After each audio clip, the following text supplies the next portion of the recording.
अस्सलाम वालेकुम जी, कैसे हैं आप सभी लोग। आज की इस वीडियो में ये वाला मोबाइल है वीवो का Y19s 50,000 की मिड रेंज में आपको इजीली मार्केट से मिल जाएगा। ये देख लें, ये वाला वेरिएंट है 6128 और दूसरा वेरिएंट आता है 8128 के अंदर।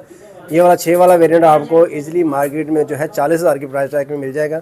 यहाँ पे ये देख लें नीचे वाली बैक साइड पे, यहाँ पे इसने चार्जिंग जैक, माइक और स्पीकर यहाँ पे दिया गया, अच्छा बिल्ड क्वालिटी के अंदर है। यहाँ पे बैग जो है इन्होंने कंपनी ने यहाँ पे प्लास्टिक की दी हुई है। और अब आपके सामने फाइनली इसका कैमरा रिव्यू कराते हैं कि इसका कैमरा Y19s का किस टाइप का। ये देख लें, यहाँ पे इसका कैमरा रिव्यूज़ करवा रहा हूँ मैं आपको।